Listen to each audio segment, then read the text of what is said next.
Que Dios le bendiga. Buenos días con todos. Si hay alguien que nos visita por primera vez, le damos la bienvenida a esta, su iglesia Betel.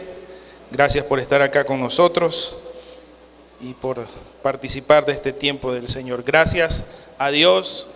Estamos modificando el aforo, si se da cuenta, ya estamos un poquito más pegaditos, más unidos. Así que dele gracias a Dios, salude a su hermano si no lo ha hecho en este momento, si no lo hizo al principio, dígale bienvenido, Dios te bendiga. Amén.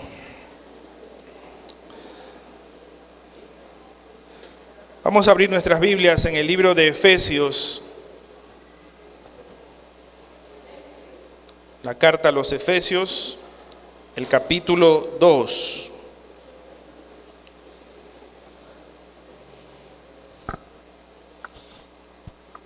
Vamos a leer los primeros 10 versículos de este capítulo 2 de Efesios.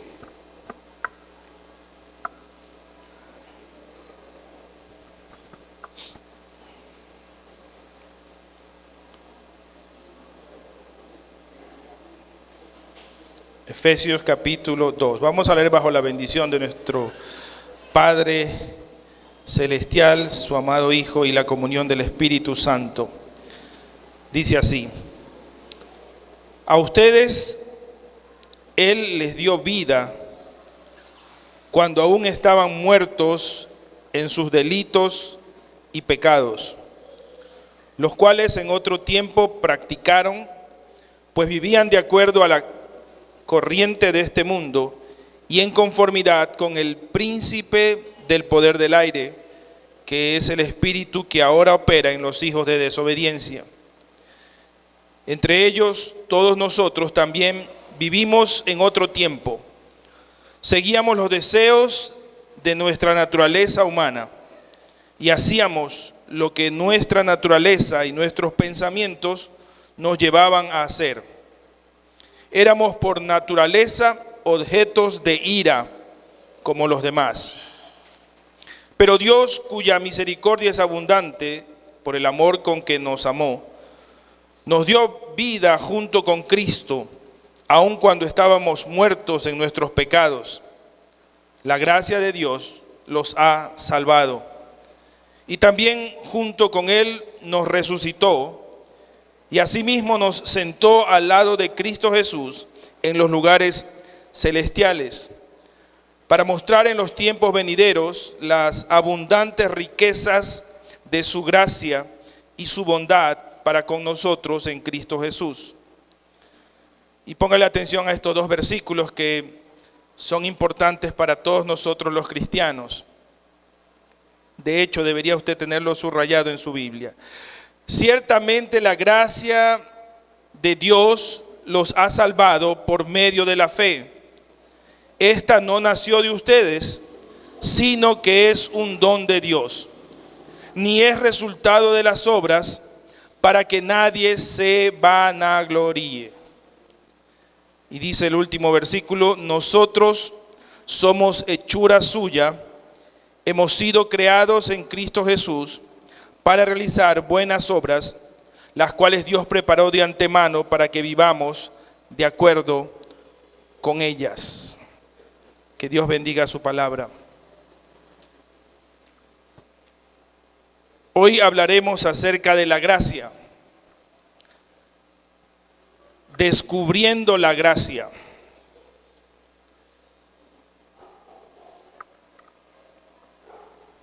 Tenemos en casa un cuarto integrante.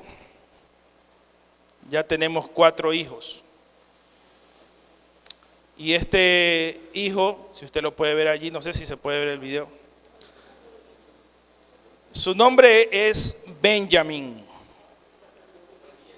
¿Cómo le dice? Benjamín. Y de cariño le decimos Benji. Y lo queremos mucho. ¿Cómo le puedo decir a usted de manera más práctica lo que significa la gracia de Dios? Es la manera en que cuidamos a ese animalito. o mejor dicho, la manera en que Dana cuida a ese animalito, porque es su responsabilidad.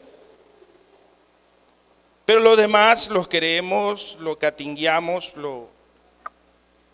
le rascamos su pancita, le damos de comer, le damos una casa. Y él se siente seguro allí. Incluso haciendo sus travesuras y cosas que no debe hacer, recibe también su castigo. Pero le demostramos ese afecto y ese amor de una manera tangible. Y si usted me pregunta qué es la gracia de Dios, yo creo que es eso. Hace un par de semanas atrás pusieron un video de un tipo con un cuchillo matando un perro. Una perra, no sé. Un joven. No sé qué clase de crueldad sea esa, pero hoy vamos a hablar acerca de la gracia de Dios. Y vamos a comprender algunas cosas que de pronto no hemos comprendido acerca de lo que significa la gracia de Dios. Estaba buscando en el internet los significados que le dan a la gracia y encontré que hay algunos términos que se utilizan: vivir en gracia, por la gracia o bajo la gracia. Y cuando descubrí uno de estos términos, decía algo así: orar, leer la Biblia, comulgar, o sea, participar de la Eucaristía, seguir los dogmas, ir a la iglesia. Y todo eso lo llamaba el estado de gracia. Pero ¿sabe qué? La gracia no es eso. Porque sinceramente, ¿cuántos se levantaron sin orar hoy día? No levante la mano.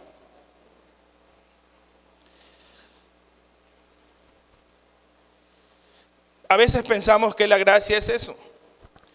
Incluso pensamos que la gracia es un periodo de tiempo. ¿Ha escuchado eso? Antes no había gracia. Y cuando vino Jesús ya había gracia. Quiero que lea conmigo Génesis 6:8.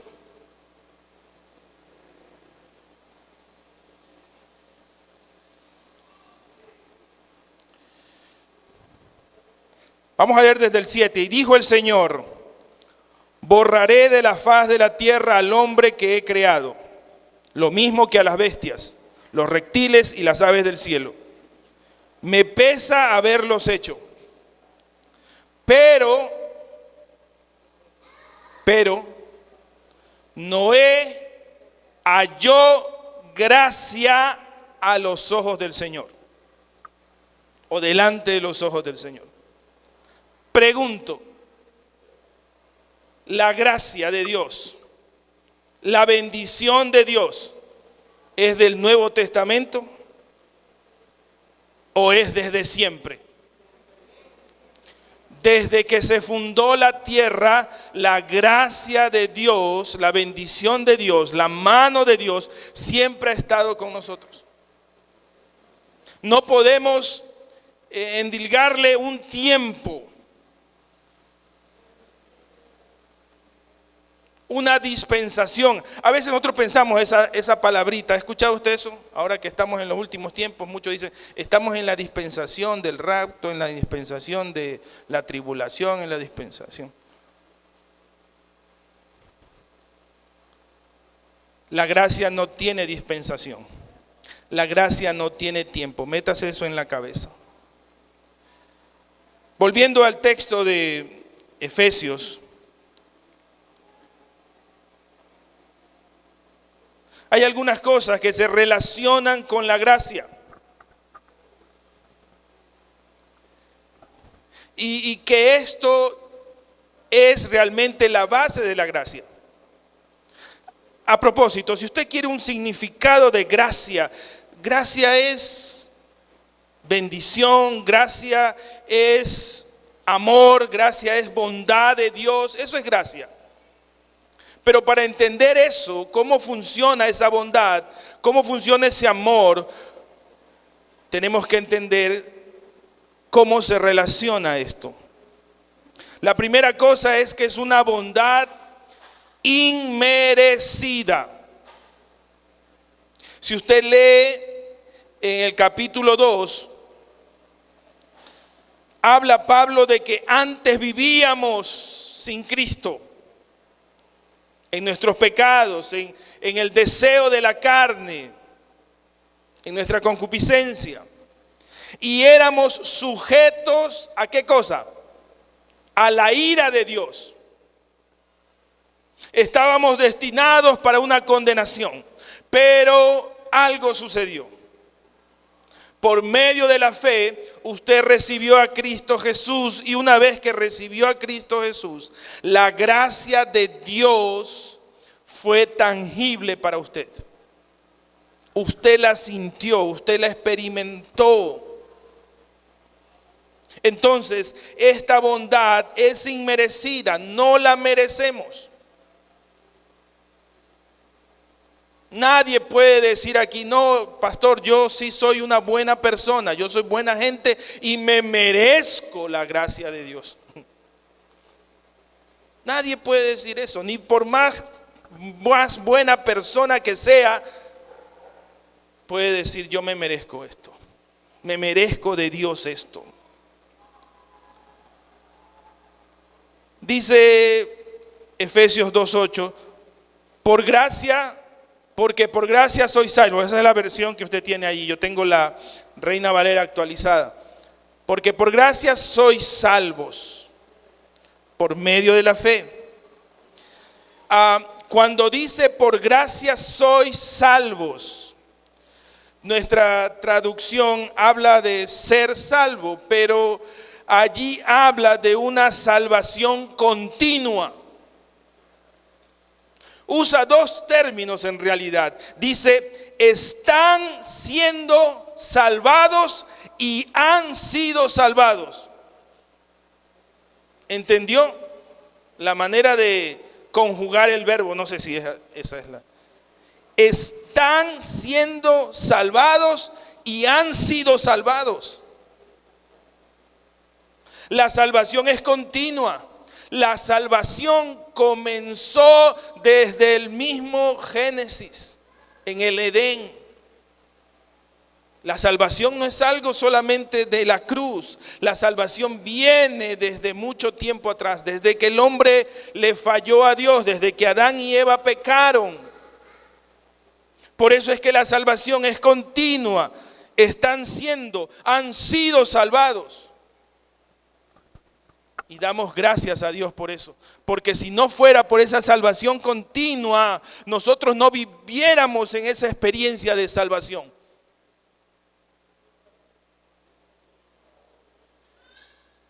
Muchos vivirían en su pasado, o vivirían en un presente que los condena, o pensarían en un futuro fatal. Pero Dios me sigue salvando, me salvó y me va a salvar.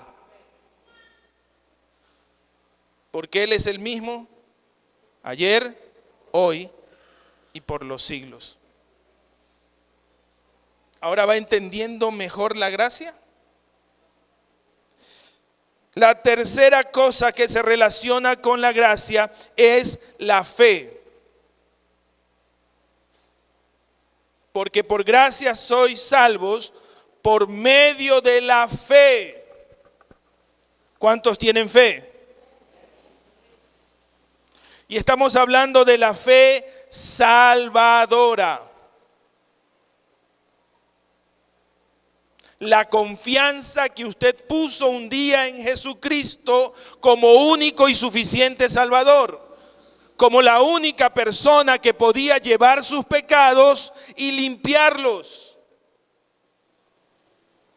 como la única persona que podía cargar el peso que usted estaba cargando.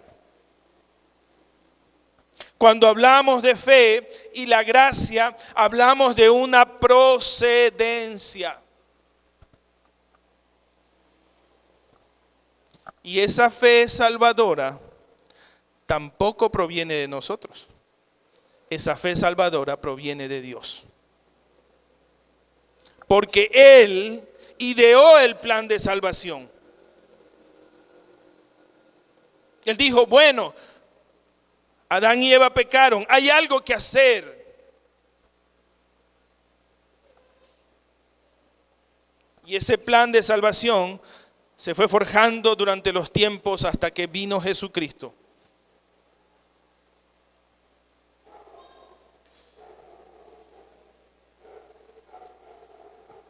La gracia tiene mucho que ver con la fe salvadora.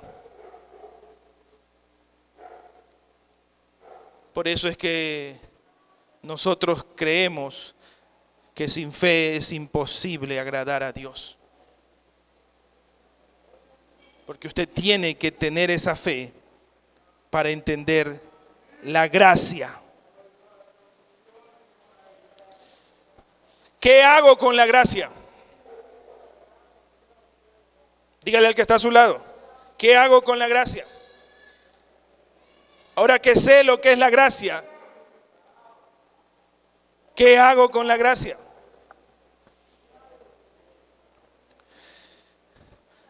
El texto usa la palabra don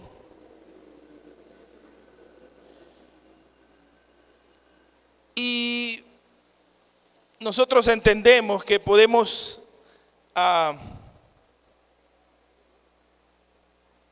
usar este término para los dones espirituales. Lo he escuchado, ¿no, verdad?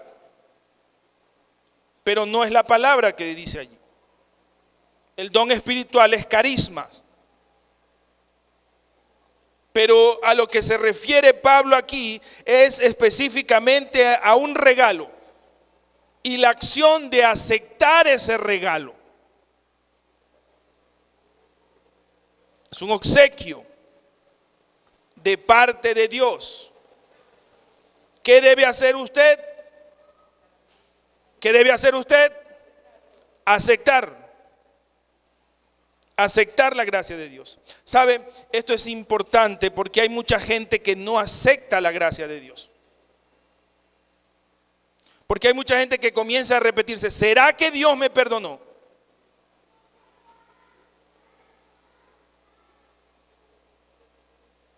Escuchaba y veía un video de un famoso youtuber cristiano que alguien en el aeropuerto le había preguntado, ¿sabe que Dios no me oye?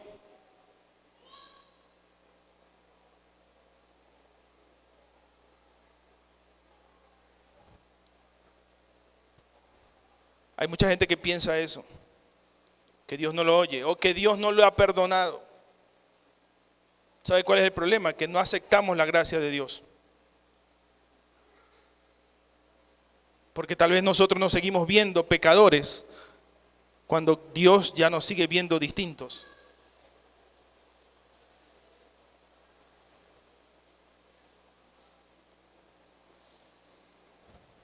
Dígale al que está a su lado, acepta el regalo.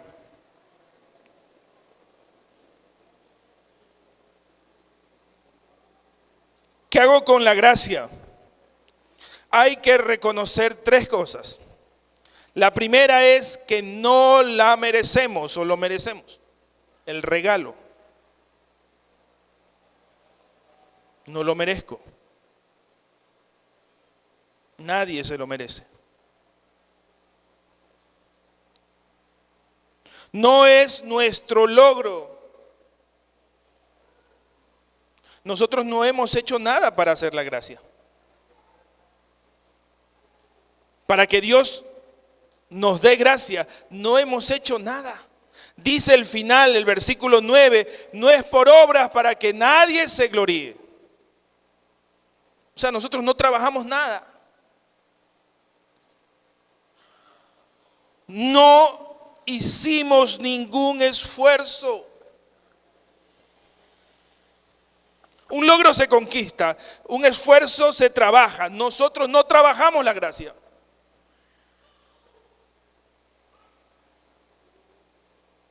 Hay mucha gente que trata de trabajar la gracia por medio de acciones, por medio de obras, dice Pablo. Entonces, mientras más obras buenas haga, más gracia de Dios recibo, y no funciona así.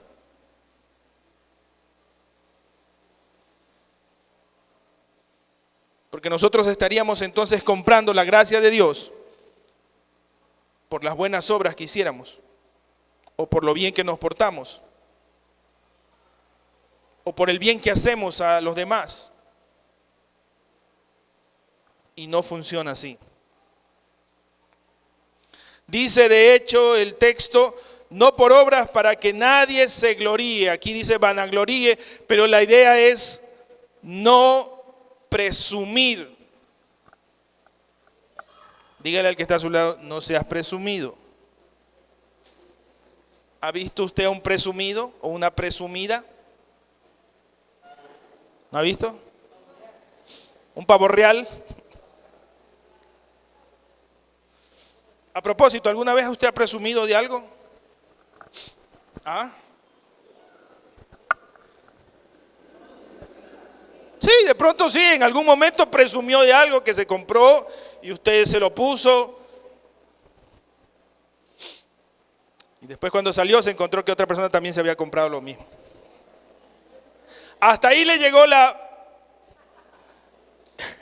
lo presumido.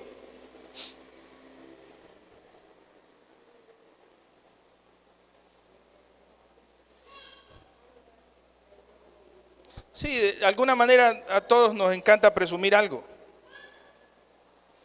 Presumimos a veces a nuestros hijos.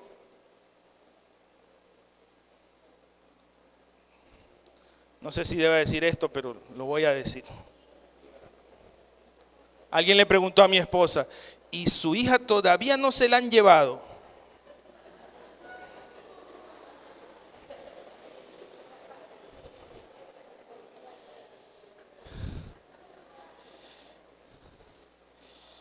Y yo presumí. No, ella presumió. Ay, si se va. De las mechas la cojo.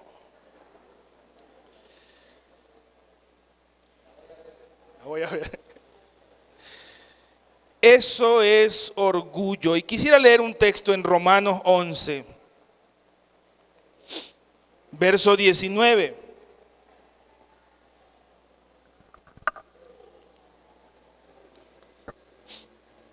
Dice esta versión, tal vez digas, las ramas fueron cortadas para que yo fuera injertado. De acuerdo, pero ellas fueron cortadas por su incredulidad. Y tú te mantienes firme por la fe. Por lo tanto, no seas soberbio, sino temeroso. Porque si Dios no perdonó a las ramas naturales, tampoco a ti te perdonará. Por lo tanto, toma en cuenta la bondad y la severidad de Dios. Severidad para con los que cayeron, pero bondad para contigo. Si permaneces en esa bondad, pues de otra manera también tú serás cortado. Y aún ellos pueden ser injertados si no permanecen en su incredulidad, pues Dios es poderoso para volver a injertarlos. Le voy a explicar. Está hablando de una rama de olivo y es el símbolo de Israel, del pueblo escogido de Dios. Dios escogió un pueblo sobre toda la tierra para enseñarnos a nosotros cómo es Él. Cuando nosotros vemos a Israel, nosotros entendemos cómo es Dios. Y Él dice, ellos eran una rama, pero esa rama, esa planta, Yo quería que fuera visible para todo el mundo. Que todo el mundo viera la obra que yo he hecho.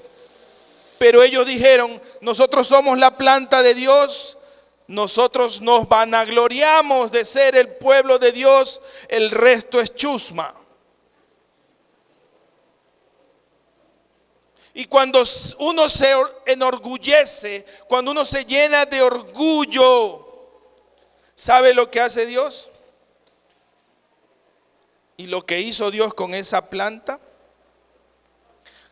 injerta una planta de acuerdo a su corazón. Y esa planta injertada, esa rama, injertada, somos nosotros, los que no somos judíos. Somos esa rama injertada. Y allí está hablando de gracia. Sí, habla de severidad, habla de castigo, habla de no creer, porque el problema de Israel es su incredulidad. No creen en Jesús. Entonces, ¿qué ha hecho Dios? Ha comenzado a injertar ramas, silvestres. Pero dice ahí que aún la gracia de Dios puede hacer que la misma plantita de olivo vuelva a ser injertada.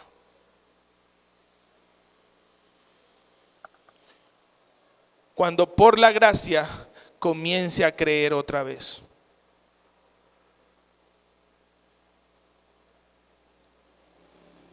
Porque para injertar una rama se necesita sacar otra. Y por lo pronto, Israel está así y nosotros estamos allí. Injertados por pura gracia. ¿Está entendiendo? Nosotros no somos la mejor rama. Nosotros no somos la única rama en el mundo. Pero por la gracia de Dios estamos injertados allí. Pero no debe ser un motivo de orgullo para nosotros decir que ahora nosotros somos la plantita de Dios.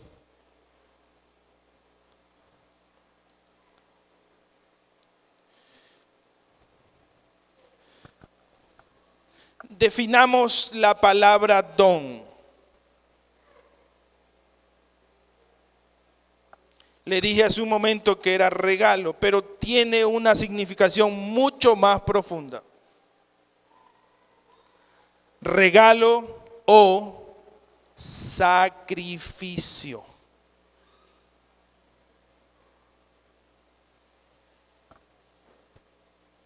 Porque por gracia sois salvos por medio de la fe, y esto no es un sacrificio de ustedes.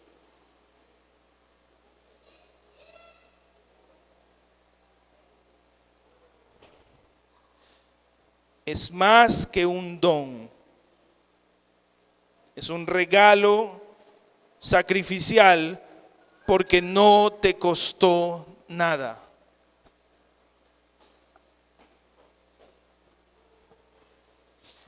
Creo que está de más preguntar a cuántos les gusta recibir regalos. A propósito, ¿hay alguien que no le gusta recibir regalos? No sé, es como medio raro.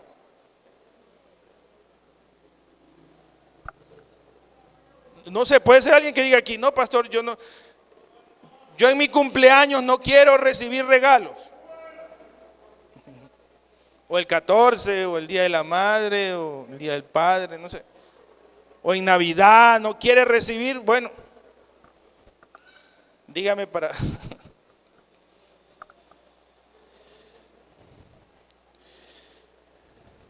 Es un sacrificio porque le costó al Padre la vida de su Hijo.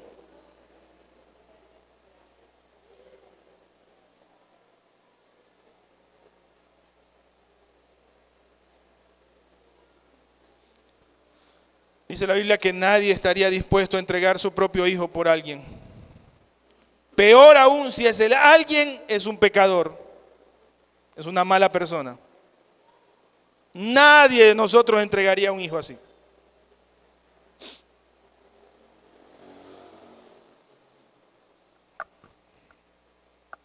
Pero el Padre Celestial lo hizo así, como una ofrenda. Regalo, sacrificio, ofrenda. La gracia de Dios es eso. Más que un don. Es la ofrenda del Padre Celestial para nosotros. Para salvarnos. Ahora, ¿qué hacemos con la gracia? Finalmente. Usted recibe ese regalo, ese don, ese sacrificio, esa ofrenda. Usted la recibe. Se siente amado por Dios. Siente la bondad, la misericordia de Dios en su vida. Porque usted reconoce, no la merezco. Soy un pecador. Aún sigo pecando. ¿Y por qué me sigue amando?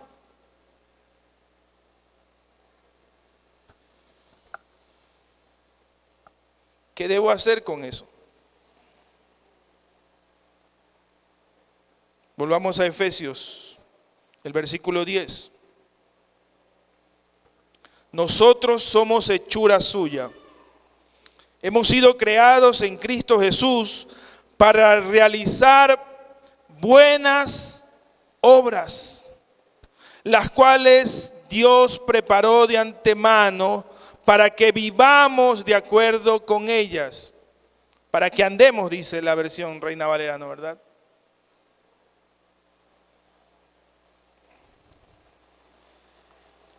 Si tú tienes la gracia de Dios, se supone que tú debes regalar la gracia de Dios. Por eso Pablo dice, vivamos en las buenas obras. Andemos en esas obras, porque fuimos creados para eso, para hacer buenas obras. Y las buenas obras no está hablando de beneficencia, de dar un dinero, de conseguir algo físico. Lo que Pablo nos está diciendo aquí es que si fuiste objeto de la gracia de Dios, ahora tú también enseña la gracia de Dios a otro.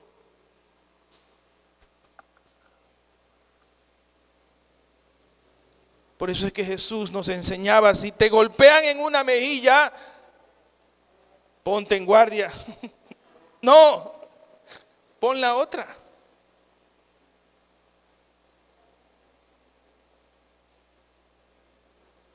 Es difícil. Claro que sí. Pero esa es la gracia que acciona. Esa es la gracia que vive y que debemos vivir nosotros. La que vive en nosotros y la que nosotros debemos proyectar a la gente.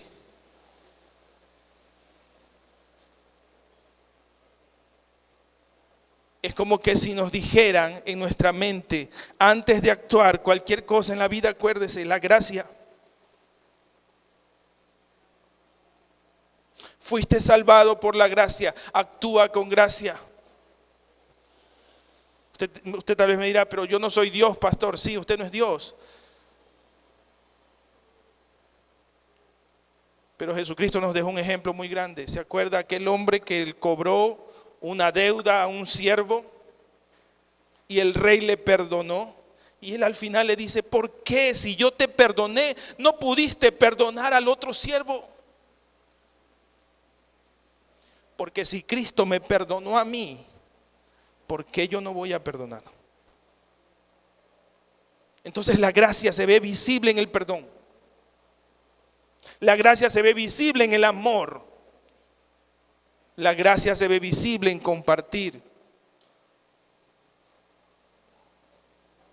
Porque si yo fui objeto de esa gracia, yo tengo que enseñarle a otro. Porque esa persona me va a preguntar, ¿por qué actuaste así conmigo si yo he sido malo contigo?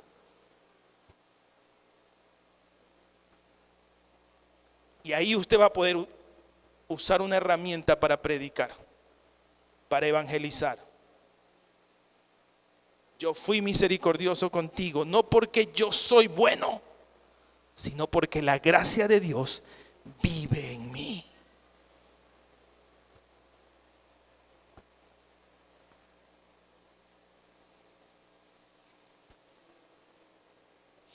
No sé por qué cada vez que voy a ver jugar a mi hija pelota o allí hay un campeonato aquí, me topo con personajes aquí de nuestro cantón. Me imagino que usted conoce a Juan Reyes. Estaba en esa esquina, bastante ebrio, borracho. Y vio que pasaba y me llamó: Samuel, quiero hablar contigo. Le adelanto, no se reconcilió con Dios ni se convirtió. No se adelante.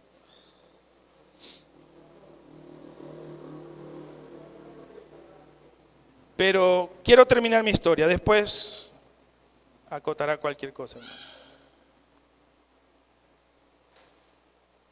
Me dijo: yo te estimo como pastor.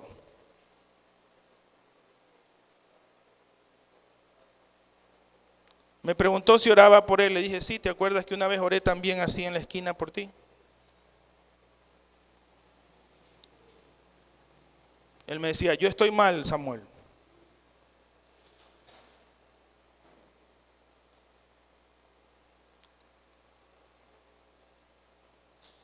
Y me abrazó.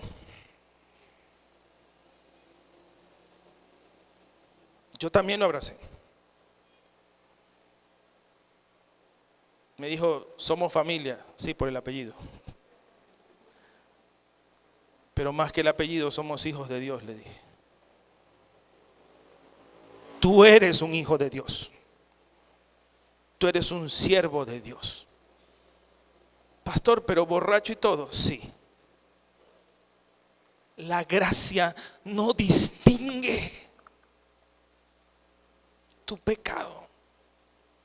Porque si Dios lo hiciera, entonces no te abrazara, no te buscara donde estás caído. La gracia no distingue rangos, posiciones. La gracia solamente llega.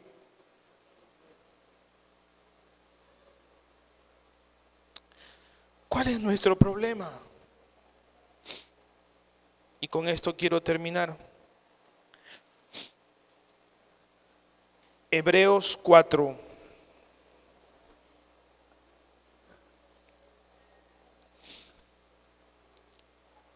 Vamos a leer del 14 al 16.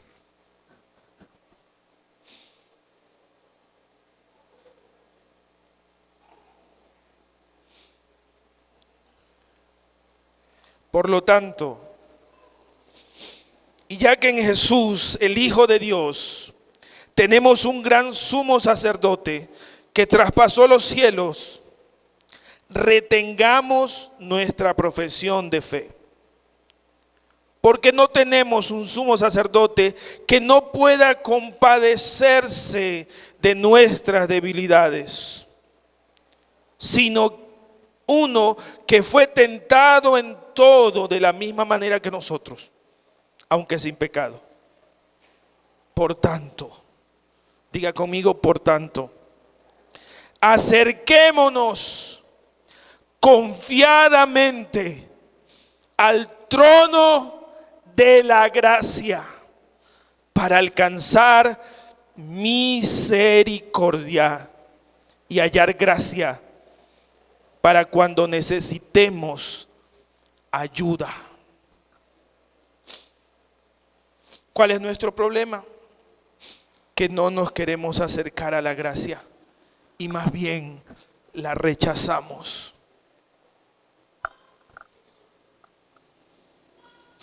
La gracia de Dios está aquí. Y lo que nos está diciendo este versículo es: acércate a la gracia, no la rechaces.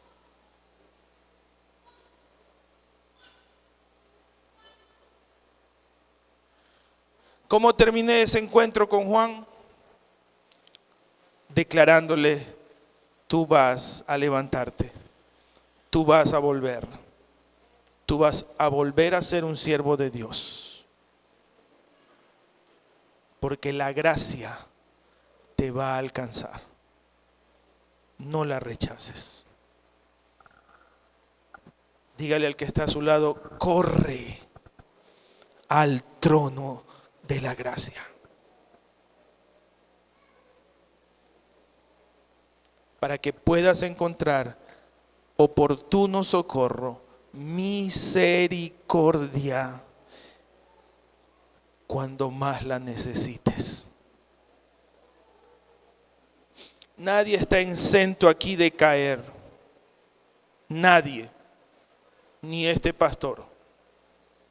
Pero si caemos, la gracia de Dios nos volverá a levantar. ¿Qué dice el texto de Proverbios? El justo cae 7 veces. Y 7 veces se levantará. Vamos a orar. Cierre sus ojos, por favor.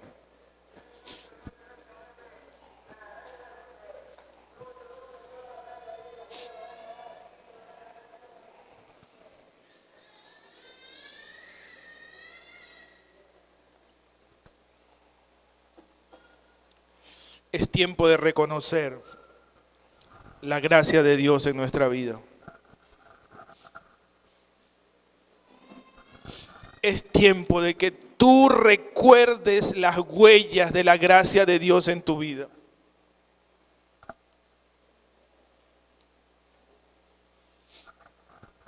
Porque si le has fallado muchas veces, otras tantas, Dios te mostró misericordia. Y aunque éramos sujetos de ir a la perdición, de ir al infierno, Dios cambió eso. ¿Tienes huellas de la gracia de Dios en ti? Yo creo que sí.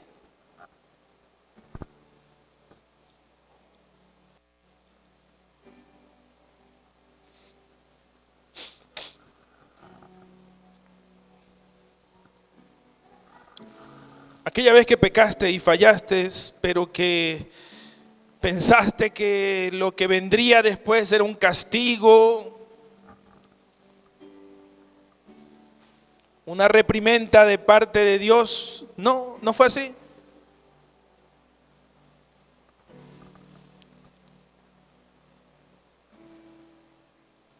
Le voy a ser sincero, cuando nos casamos y pasamos 7 años sin hijos, llegué a pensar en algún momento que era un castigo de Dios.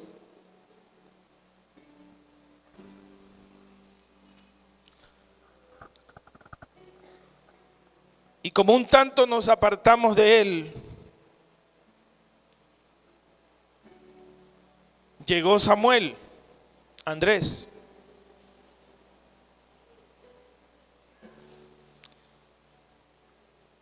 Y yo oraba con todo mi corazón: Señor, no me castigues. Que mi hijo nazca bien, nazca sano. No quiero que mis pecados recaigan sobre él.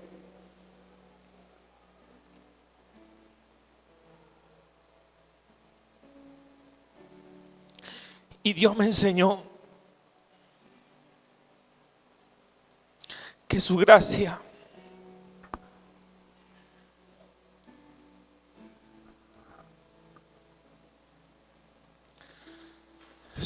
me alcanza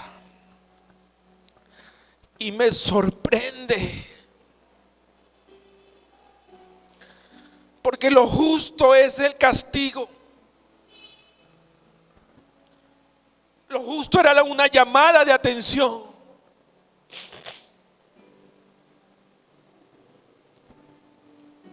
Lo justo era perder. Pero no. Dios dijo no. Aunque me hayas fallado, yo te voy a dar ese don, esa recompensa, ese premio, esa ofrenda, ese sacrificio por el cual tú no peleaste ni trabajaste. Pero yo ya lo hice, dice Dios. Y te voy a demostrar que aunque me hayas fallado, yo te sigo amando y te seguiré amando, pase lo que pase. Las veces que me rechaces, las veces que peques contra mí, no me importará, dice Dios. Te seguiré amando tal y como eres.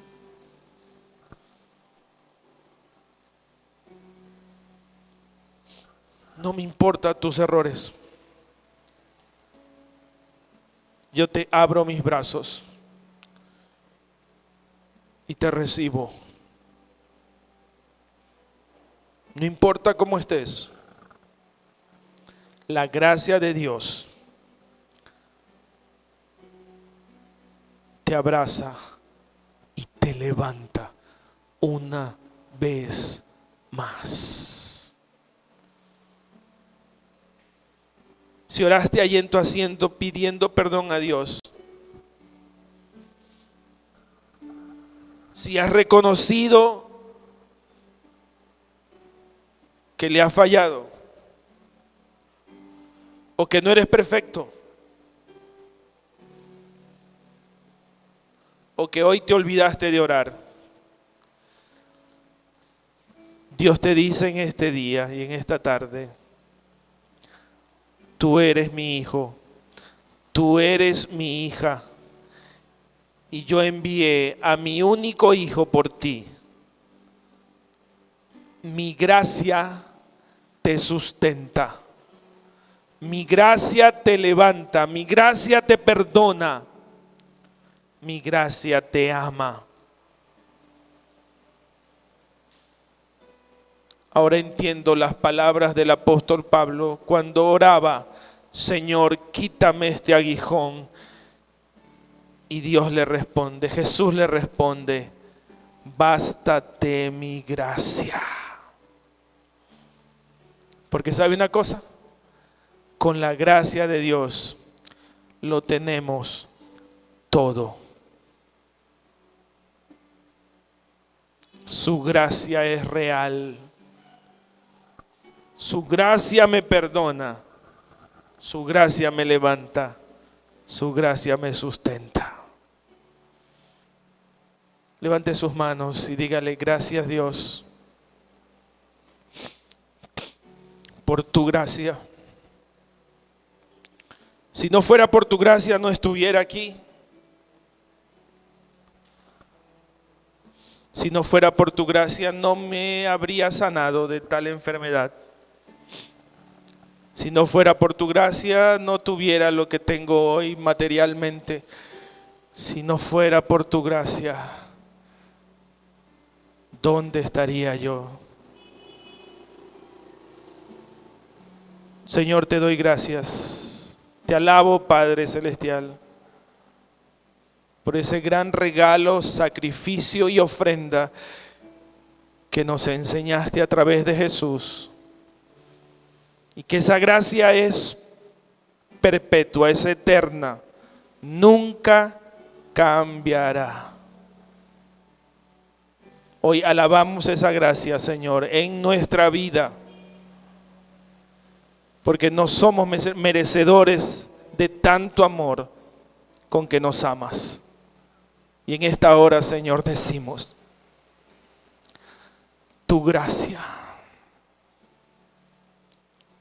Dígalo con todo su corazón: tu gracia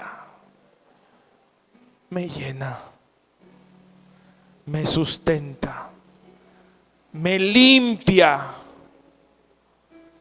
me sana, me levanta y me impulsa a compartir esa gracia con aquellos que aún no la han experimentado.